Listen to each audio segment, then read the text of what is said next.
আসসালামু আলাইকুম বন্ধুরা, কেমন আছেন সবাই? আশা করি সবাই ভালো আছেন। তো আজকে আপনাদের দেখাবো কিভাবে আপনারা সঠিক নিয়মে আপনার চ্যানেল ইউআরএল চেঞ্জ করবেন। কিভাবে আপনার চ্যানেলের ইউআরএল চেঞ্জ করবেন সেটা আজকে আপনাদের দেখিয়ে দেব। তো সম্পূর্ণ ভিডিওটা ধৈর্য সহকারে দেখবেন। আর যারা আমার চ্যানেলে নতুন আছেন তারা অবশ্যই আমার চ্যানেলটি সাবস্ক্রাইব করে রাখবেন। তো চ্যানেলে ইউআরএল সেভ করার জন্য আপনি চলে যেতে হবে গুগল ক্রোমে।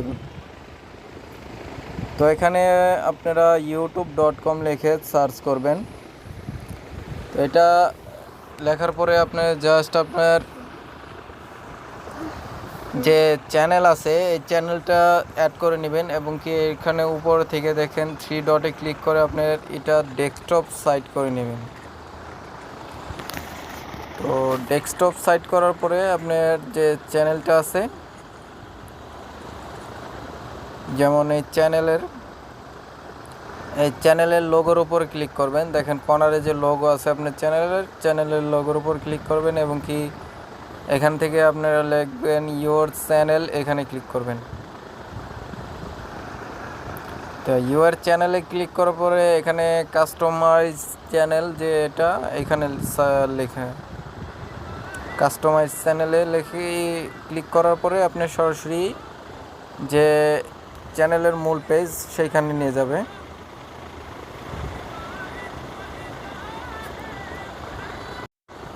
তো এখানে আসার পরে দেখেন বন্ধুরা, এখানে চ্যানেলের পেজে আসার পরে এখান থেকে দেখবেন আপনার যে এইখানে দেখেন 3টা আছে। তো লেআউট, ব্যান্ডিং এবং কি বেসিক ইনফো। তো আপনারা এখান থেকে বেসিক ইনফোতে ক্লিক করবেন।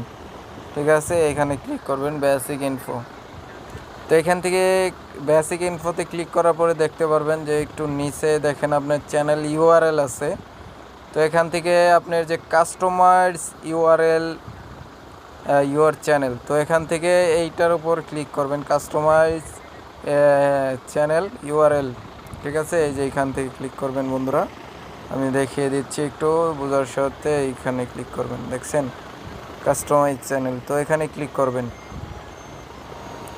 তো এখানে ক্লিক করার পরে দেখেন এখানে আসছে আমার যে চ্যানেল এডিটা সেটা চলে আসছে। তো আমি যদি এটা সেভ করতে চাই তো আমার এখান থেকে আমি সেভ করে নিতে পারবো। দেখেন এই যে,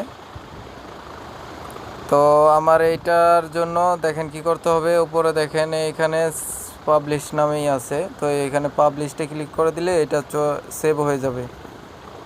তো এই চ্যানেলে ইউআরএল লিখে সার্চ করলেই কি আমার চ্যানেলটা চলে আসবে বন্ধুরা। তো আমি দেখাচ্ছি আপনাদের। তো এখান থেকে দেখেন পাবলিশড, এখানে থেকে আমি পাবলিশড ক্লিক করব, কনফার্ম ভিডিও অল টেক।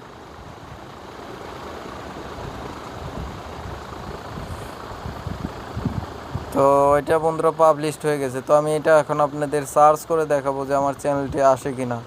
তো এটা জাস্ট তো বন্ধুরা আমি যদি এখন আমার এটা লিখে আমি ইউটিউবে সার্চ করি সরাসরি কিন্তু আমার চ্যানেলটায় চলে আসবে। তো আমি আপনাদের এখন এটা দেখাবো যে সার্চ করলে আমার চ্যানেলটি আসে কিনা।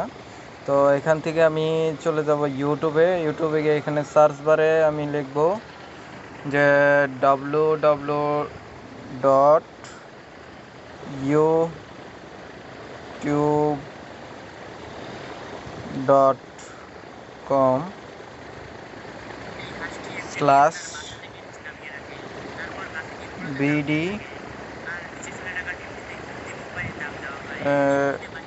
all TES video all tech লিখে সার্চ করব, দেখি আমার চ্যানেলটা আসে কিনা। তো দেখেন বন্ধুরা, এটা লিখে সার্চ করার সাথে সাথে কিন্তু আমার চ্যানেলটি চলে আসলো। ঠিক আছে, এটা আমার চ্যানেল, যেটা আমি আমার চ্যানেল যেটাতে ভিডিও করতেছি সেম এই চ্যানেলটাই। তো আপনারা এভাবে কিন্তু চ্যানেলের কাস্টমার ইউআরএল চেঞ্জ করতে পারবেন একদম সহজভাবে। যেটা করলে আপনার চ্যানেলের দেখা যাচ্ছে আপনার চ্যানেলটা সার্চ দিলে আর খুঁজতে হবে না, সরাসরি চলে আসবে সামনে। কিন্তু তাছাড়াও আমার এবং কি কিছু কিওয়ার্ড ব্যবহার করলে আপনার চ্যানেলের নাম লিখে সার্চ করলে সরাসরি চলে আসবে। যেমন আমি এটা দেখাচ্ছি, আমার চ্যানেল বিডি অল টেক লিখে সার্চ করব। তো দেখি আমার চ্যানেলটা আছে কিনা। তো দেখেন এটা লেখে সার্চ করার সাথে সাথেও কিন্তু আমার চ্যানেলটা চলে আসে বন্ধুরা। তো আপনারা এটা কি করবেন, কাস্টমার্স ইউআরএল চেঞ্জ করার পরে সরাসরি এভাবে আপনার চ্যানেলটা চলে আসবে, লোগো চলে আসবে। তো এই কাস্টমার্স ইউআরএল চেঞ্জ করার জন্য আপনার প্রথমে 100 সাবস্ক্রাইবার পূরণ করতে হবে। 100 সাবস্ক্রাইবার, কমপক্ষে 100 সাবস্ক্রাইবার থাকলে আপনি এই চ্যানেলটা মানে ইউআরএল চেঞ্জ করতে পারবেন বন্ধুরা। তো আশা করি সবাইকে ভালো লাগলো, এবং কি যাদের যদি ভালো লেগে থাকে অবশ্যই একটা লাইক করে দিবেন, আর আমার চ্যানেলটি সাবস্ক্রাইব করে পাশে থাকতে পারেন। ধন্যবাদ, আসসালামু আলাইকুম।